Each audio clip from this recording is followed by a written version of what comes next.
Hola, buenos días. Soy el doctor Francisco Torres, profesor de servicio de geriatría. Vamos a platicar el día de hoy sobre un tema que me parece a mí sumamente importante, que es dolor en el paciente geriátrico. El, el dolor es un tema que de una forma u otra creemos que está subdiagnosticado. Creemos que el adulto mayor es un síntoma muy frecuente que seguimos pensando que por ser adulto mayor puede ser eh, parte normal de la vida. Y esto es lo que tenemos que ir modificando con el paso del tiempo. Vamos a intentar definir el dolor crónico persistente diferenciándolo de los dolores agudos. Vamos a intentar fundamentar la inclusión del dolor crónico persistente como un quinto signo vital. Vamos a intentar cada vez que veamos un paciente y vemos presión, pulso, frecuencia cardíaca, frecuencia respiratoria, ¿cuánto le duele? ¿Cuánto le duele? Y hay que tratarlo. Aplicar la semiología del dolor y ponderarlo en base a la escala análoga digital, analizar las posibles intervenciones iniciales farmacológicas y no farmacológicas e iniciar su aplicación, entre otras cosas. Vamos a intentar cumplir todos estos puntos que me parecen sumamente importantes. Empecemos por la definición de la JASP, de qué es dolor. El dolor es una experiencia sensorial y emocional no placentera relacionada con daño potencial o real del tejido o dolor. El dolor siempre es subjetivo. Por lo tanto, tenemos que creer en el paciente cuando nos dice que le duele. Porque no hay manera de decir, no, mira, no le duele porque no está con tanta queja. O no le duele porque no está inflamado. O no le duele porque no está rojo el área. O no está caliente. Si el paciente adulto mayor nos está mencionando que le duele, tenemos que creerle y eso es súper, súper importante para poder iniciar primero la evaluación y después, posteriormente, un tratamiento adecuado. Es el síntoma más temido. Podemos tener diferentes situaciones en nuestro cuerpo. Puede un área aumentar de volumen, puede un área cambiar un poco de color o de tono, puede un área endurecerse. Sin embargo, si no me duele, seguimos pensando un poco, voy a ver si pasa, déjame pensar déjame pregunto a mi grupo de internet a ver qué pueden pensar que puede ser. Pero si no me duele, voy aguantando, aguantando. Y cuando duele, voy a consultar, por lo general. Sigue siendo parte de los número uno en consulta a nivel general, el dolor, por cualquier causa. Entonces es el síntoma más temido y tenemos que manejarlo como tal.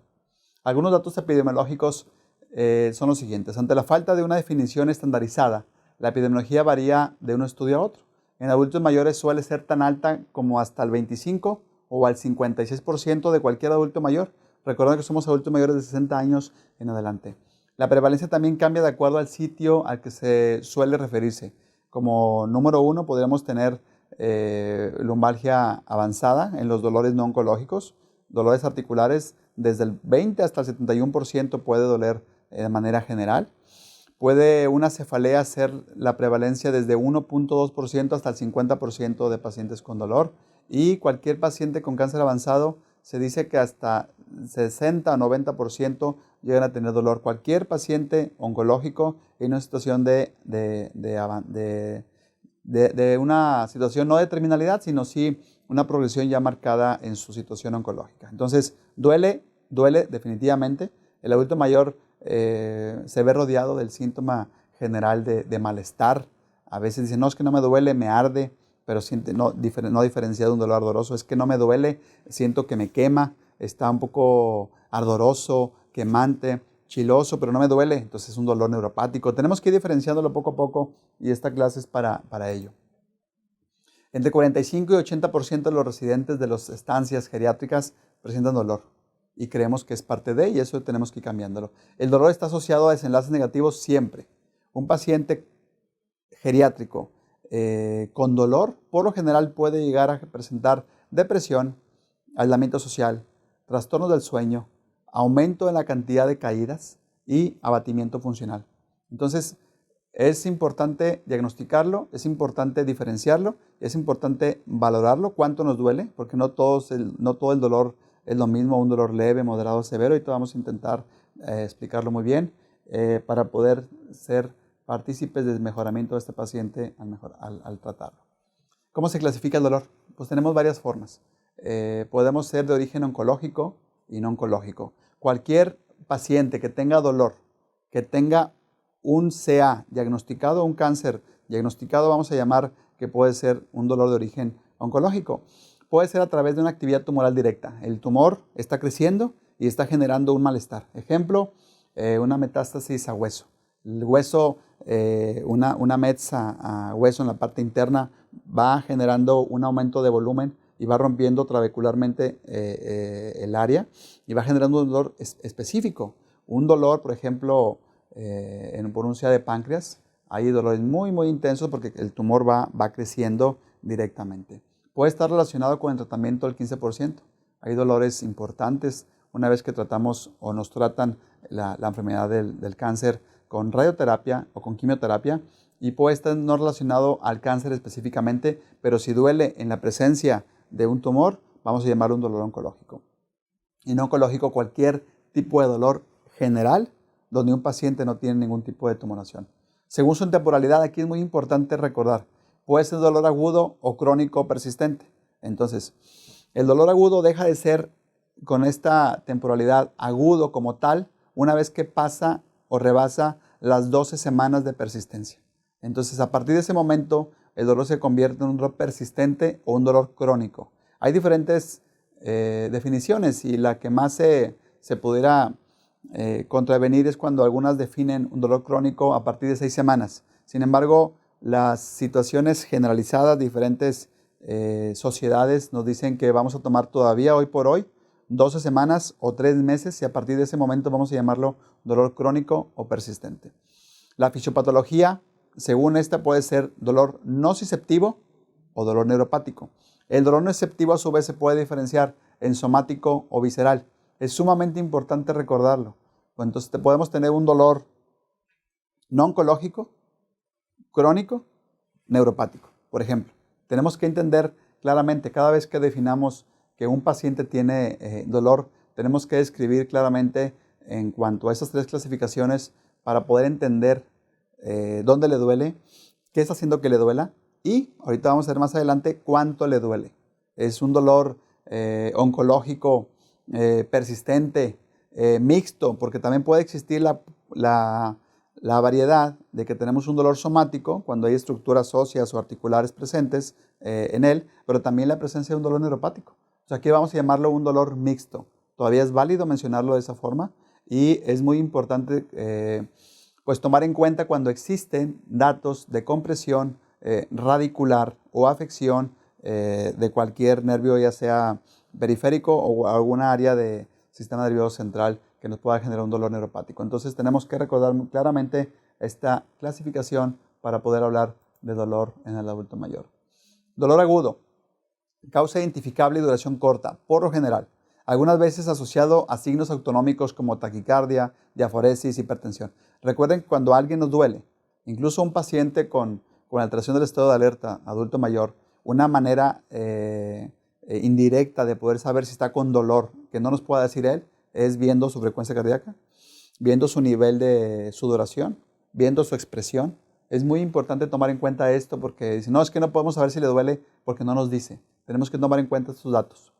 Usualmente dolor agudo es igual a una enfermedad o daño agudo. Me caí y me duele mucho el área de la pierna, en la parte externa. Porque ahí tienes dolor. Tienes que ver si fue un dolor muscular nada más, o tienes un dolor ahí tendinoso, o es un dolor óseo. Y si es un dolor óseo, es una lesión solamente un golpe ahí contundente, o existe alguna fisura, alguna fractura. Entonces tienes que ir avanzando sobre eso. Al igual que la mayoría de las veces se correlaciona la intensidad del dolor con la severidad de la lesión. Duele mucho, está más serio. Duele poco, la situación tal vez no es tan grave. En un dolor agudo, a diferencia del dolor crónico, esto es un poco más difuso en el dolor crónico. Un buen control del dolor agudo previene síndromes de dolor crónico definitivamente. Por eso es sumamente importante definir rápidamente dónde le duele, qué tipo de dolor tiene y tratarlo para que ese paciente no se vaya a cronificar, porque una vez cronificándose se vuelve más complicado el manejo de manera general.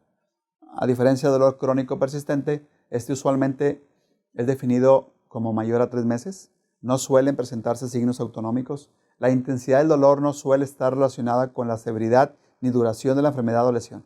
Suelen tener menor respuesta al tratamiento siempre. por lo que se puede requerir apoyo multidisciplinario. Por lo general, un adulto mayor que tiene dolor secundario a una osteoartrosis degenerativa, por ejemplo, un desgaste articular, ya sea en columna o en rodilla o en hombro, estos van a tener los dolores en la mañana, a mediodía, por la noche, y por lo tanto se requiere saber si está deprimido, si el paciente tiene una buena funcionalidad, si se está cayendo constantemente. Si está cayéndose, tal vez tengamos que meter rehabilitación física, o si no está cayéndose, pero tiene riesgo de caídas, hay que prevenirlo y hacer algo de terapia. Si tiene dolores mixtos y aparte del desgaste articular presenta contracturas o espasmos musculares, también tenemos que manejar esta situación. No podemos pensar siempre que un dolor crónico y el paciente llega a tener alguna agudización, vamos a decirle, es por lo mismo, tienes que vivir con él. Es un error muy claro que tenemos que tratar de erradicar lo más pronto posible. Si al paciente le duele, hay que saber por qué le duele y hay que intentar disminuir el dolor. Entonces es sumamente importante que nos quedemos con ese pensamiento. Nociceptivo contra neuropático es de los errores más comunes que tenemos para poder manejar un dolor, es pensar que todos los dolores, en este caso la diferencia más marcada está dentro de un dolor nociceptivo cuando afecta algún tipo de tejido, como ya dijimos, algo de hueso, tendón o músculo, o afecta alguna área del sistema somatosensorial. Pensamos que todos se van a manejar con los mismos analgésicos y si no diferenciamos, no vamos a poder saber qué analgésico escoger.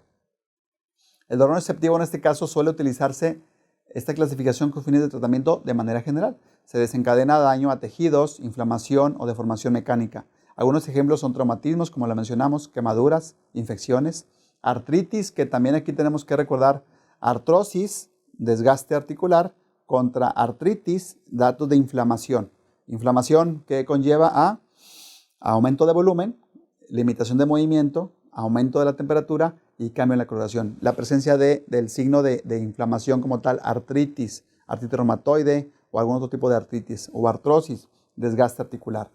Algún tipo de isquemia como la presencia de infarto del miocardio, que se puede manejar como un dolor nociceptivo, obviamente no somático, en este caso sería visceral. Responde bien a analgésicos generales. Cuando hablamos de analgésicos generales nos referimos a analgésicos centrales, como lo es el paracetamol, o bien al grupo de los antiinflamatorios no esteroideos, que ahí hay un grupo grande para poder elegir.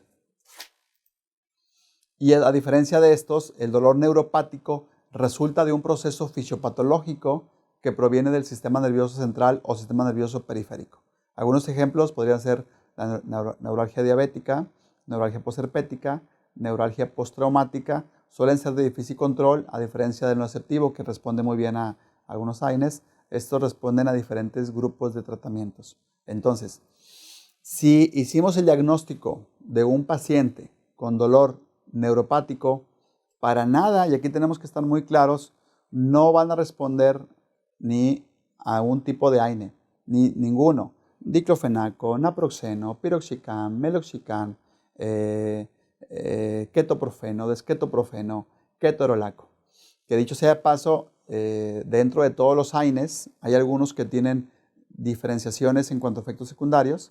Recuerden que la causa de gastropatía y de lesión renal o nefropatía son bastante poderosos para poder generar esta afección.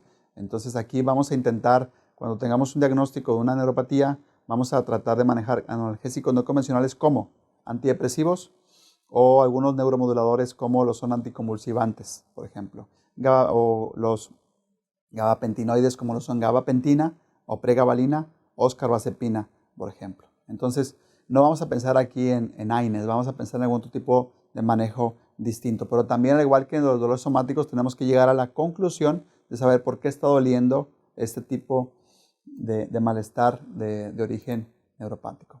Las principales causas en los adultos mayores de dolor siguen siendo las artrosis o algunas artritis. La neuralgia, como la neuropatía diabética, definitivamente. Y aquí también tiene que ver la neuropatía herpética o posherpética o postraumática. Algunas lumbalgias siguen siendo dolores sumamente comunes y frecuentes en el adulto mayor, degeneración de facetas y discos. Aquí podría explicar, si tomamos un tiempo, para mencionarles que de los dolores mixtos, hablando de dolor nociceptivo o dolor neuropático, se confluyen muy comúnmente cuando existe desgaste de la columna lumbar, de los cartílagos articulares, y por ende hay una compresión, y en este caso por lo general hay una compresión radicular. Entonces aquí convergen un ejemplo muy claro de lo que es un dolor mixto, un dolor somático, obviamente nociceptivo somático, y un dolor neuropático. Podemos tener un ejemplo claro, franco y muy común, porque la osteoartrosis degenerativa de columna lumbar es cada vez más común. Otras causas comunes son cáncer, dolor de piernas nocturno, inflamación aguda, estenosis espinal, fibromialgia, dolor post-ABC. Este dolor, un dolor neuropático de origen central que por lo general se nos pasa de largo, pero tenemos que recordar que este es frecuente, no tanto como otras posibilidades, pero no tenemos que olvidarlo. Y neuropatía diabética. No todo el dolor que tiene un paciente diabético es neuropatía, pero siempre que le duele a un paciente, cualquier situación, principalmente extremidades inferiores, tienes que descartar una posible neuropatía. Tienes que estar muy atento a esta situación. Algunos síndromes dolorosos donde puede existir tumoraciones asociadas a infiltración, síndromes vertebrales, fracturas patológicas, radiculopatías, plexopatías, dolores pancreáticos, intropélvicos, intestinal por compresión o distensión. Son algunos ejemplos generales donde puede existir algunos dolores mixtos también. Factores que aumentan el umbral del dolor. El umbral del dolor podemos recordar que es diferente para cada persona. Hay personas que un estímulo doloroso lo aguantan bastante bien y hay personas que los estímulos dolorosos los aguantamos no tan bien. Entonces a la persona que tolera mejor el dolor se le dice que tiene un umbral del dolor más alto, y a la persona que tiene una sensibilidad o mayor percepción del dolor hablamos de un umbral al dolor más bajo. Entonces esto hay que entenderlo bien. Y algunos factores que nos aumentan el umbral al dolor son alivio de síntomas. Si a ti te duele, de manera general, tienes un dolor somático por desgaste, pero también tienes datos de inflamación intestinal, o tienes datos de depresión, o tienes un insomnio constante. Bueno, si tú mejoras los síntomas que están alrededor, el dolor va a mejorar. Mejoría del sueño, eso es claro. Descanso. Simpatía, o aquí se refiere mucha empatía o confianza de tu médico tratante. Eso que pareciera que no tiene que ver, tiene muchísimo que ver el hecho de que tengas confianza en tu médico y que el médico pueda tener una relación adecuada con su paciente, que pueda expedir su medicamento y que él piense que va a mejorar. Eso es sumamente importante y que a largo plazo, y sobre todo en pacientes geriátricos, vamos tomando en cuenta este detalle. Acompañamiento, distracción, reducción de la ansiedad, sumamente importante.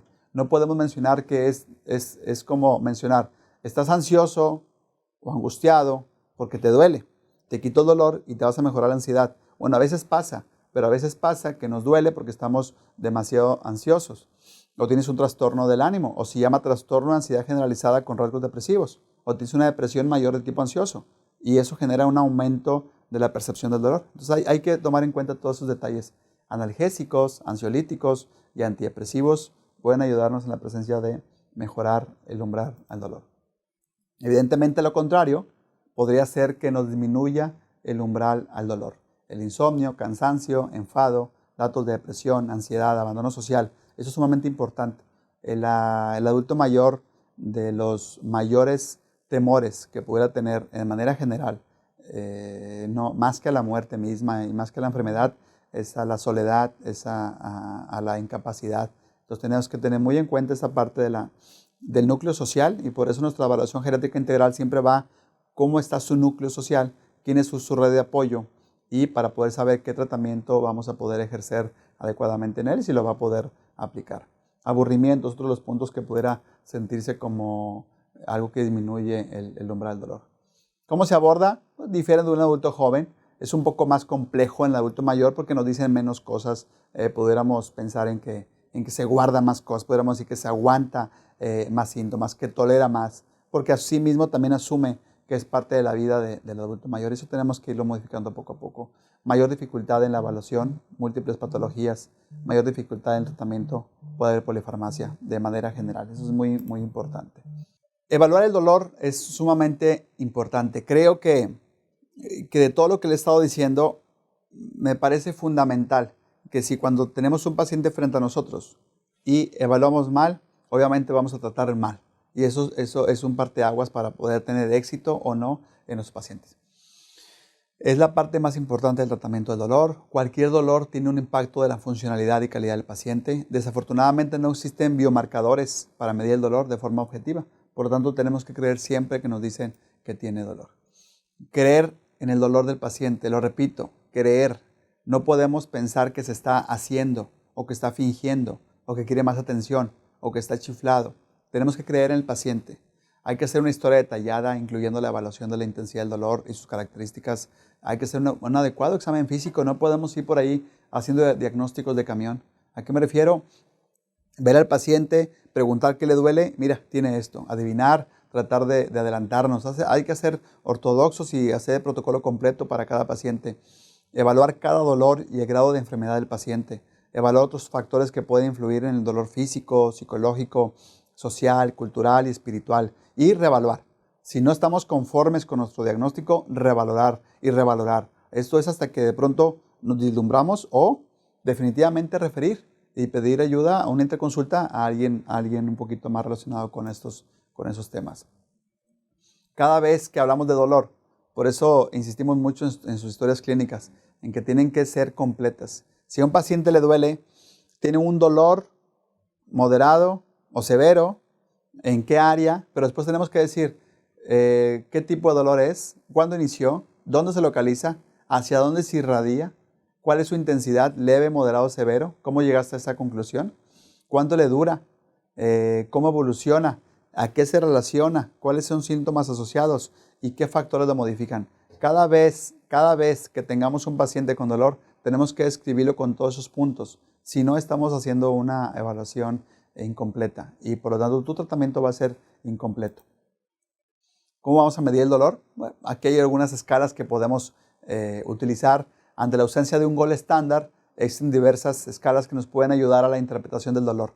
La escala visual análoga es de las más comunes. La escala de graduación numérica, las escalas de descripción verbal, son algunas otras, pero vamos a mostrarles algunos ejemplos. La escala análoga del 1 al 100, otra puede ser solamente ligero, moderado o severo, o la escala visual análoga del 1 al 10. Es una herramienta, la escala visual análoga o ELEVA, es una herramienta que permite que la dimensión del dolor sea comprendida, porque así, como mencionamos que es un síntoma y un síntoma sigue siendo subjetivo, tenemos que intentar objetivizarlo lo más que se pueda para poder hacer un tratamiento adecuado. Consiste en una línea de 10 centímetros que puede ser horizontal y le llamaríamos Hutchinson, o vertical y tiene este nombre que está un poquito más complejo de describir. Sin embargo, vamos a mencionar básicamente EVA, vamos a hacer una escala visual análoga del 1 al 10 para poder definir. Vamos a intentar entender que del 1 al 3 es un dolor leve, del 4 al 6 es un dolor moderado y del 7 al 10 es un dolor severo. Dejamos un punto mayor o dejaron un punto más para que no se nos escape ningún dolor severo. Es muy importante entenderlo. Un dolor controlado, podríamos hablar de un dolor de un 2 o un 3, pero ya un 4, un 5 es un dolor constante que no es conveniente tenerlo de manera crónica porque nos va a generar otras repercusiones. Así que es muy, muy importante entender la importancia de poder valorar y escalar adecuadamente el dolor del paciente. Son algunos ejemplos de escalas para valorar el dolor: máximo dolor o sin dolor, hacia arriba o hacia abajo. Esa es otra escalita. El 0 significa ausencia de dolor y el 10 el máximo dolor imaginable. Hay que recordar que no es a la primera que decimos, a ver usted, don Paco, ¿cuánto le duele? Del 1 es muy poquito dolor y el 10 es muchísimo dolor, es el máximo dolor que ha tenido usted. ¿Cuánto le duele? No, pues de 10, doctor, 10, me duele 10. Y está muy tranquilo, está con signo de playa positivo.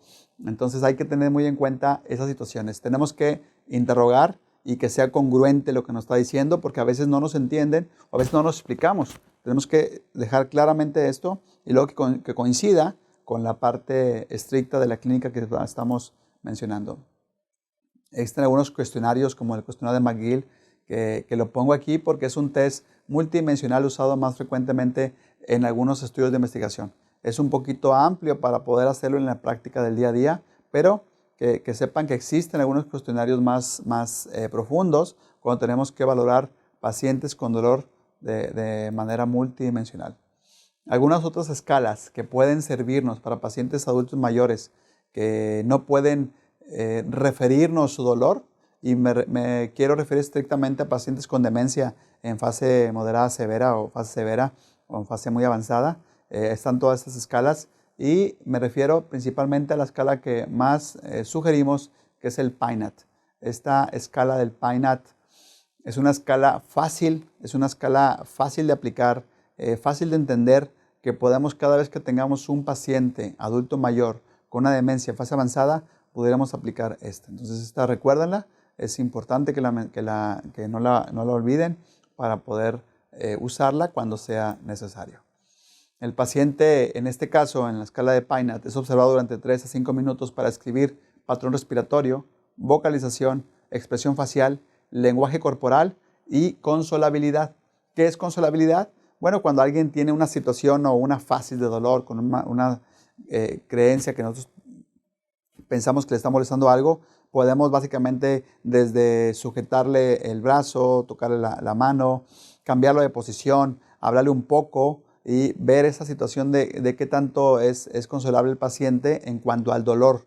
Es muy importante entenderlo de esta manera para poder aplicar y entender los 4 o 5 parámetros que valora esta escala de PINAT. Tratamiento existe no farmacológico y farmacológico. Esa es una situación que básicamente quiero mencionar, pero va a estar establecida. Ahí está descrito musicoterapia, terapia física, terapia psicológica en el no farmacológico.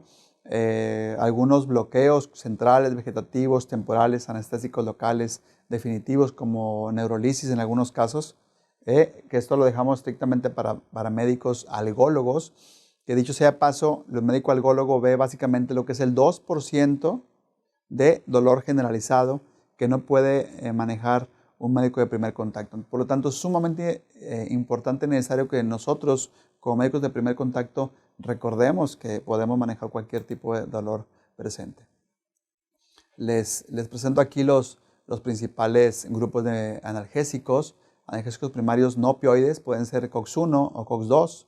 Algunos opioides pueden ser opioides débiles, opioides menores y opioides mayores. En opioides débiles o menores vamos a hablar básicamente de lo que es el tramadol. En medicamentos no opioides vamos a hablar de los AINES, y aquí son los COX-1 y los COX-2. Y analgésicos secundarios o coadyuvantes hablaríamos de antidepresivos, anticonvulsivantes, ansiolíticos y anestésicos locales. Tenemos una gran herramienta para poder echar mano de todo esto, y pudiéramos también recordar que una manera práctica de entender esta situación pudiera ser con la escalera analgésica de la OMS. Esa escalera analgésica de la OMS se definió, se escribió allá por 1987. Se diseñó un área muy particular con 3 escalones para poder hablar de un dolor leve, de un dolor moderado y de un dolor severo. Es una especie de guía para poder el médico que tenga poco contacto con estas situaciones de manejo del dolor, poder tener básicamente un grupo de medicamentos que pudiera echar mano cuando tengamos un dolor de diferentes características o en diferentes intensidades. Aquí la pongo un poquito más clara. El paso 1, hablaríamos básicamente de analgésicos no opioides. Analgésico central, que lo recuerdo, más bien que quiero recordarles que sigue estando clasificado como analgésico central no AINE, el paracetamol y el grupo de AINES, todos los que acabamos de mencionar, tanto COX-1 como COX-2. Y abajo siempre van los coadyuvantes. Desde el escalón número 1, que hablaríamos de un dolor leve, que sería del 1 al 3 según la escala de EVA, hablaríamos de este tipo de medicamentos. Y en un escalón 2 estaríamos hablando de los anteriores más opioides menores. Aunque exista la codeína o dextropropoxifeno o tramadol, solamente nos enfocaríamos principalmente al tramadol como un opioide menor, más los posibles medicamentos del escalón 1, y siempre también irían los coadyuvantes. Y en el escalón tipo 3 sería para un dolor severo.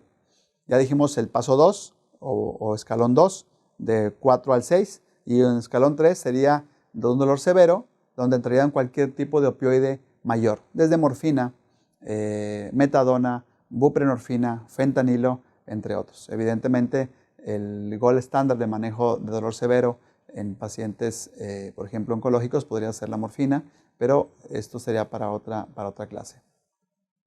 Algunos describieron un cuarto paso.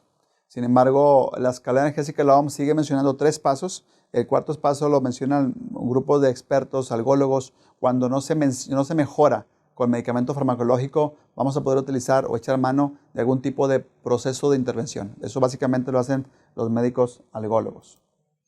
De esta forma y de esta situación general, es como hemos querido transmitir un poco desde la definición del dolor, la clasificación del dolor, la evaluación del dolor y la principal forma de tratar un dolor, cualquiera que este sea, en el adulto mayor. Creemos que sí tenemos que irlo entendiendo como un quinto signo vital, la presencia de dolor. Quitar el estigma de que si te duele a un adulto mayor es parte del proceso de envejecimiento. Esto es sumamente importante y para nosotros como geriatras es prioridad intentar recalcar este detalle. Entonces, muchas gracias por su atención y quedamos al pendiente. Hasta luego.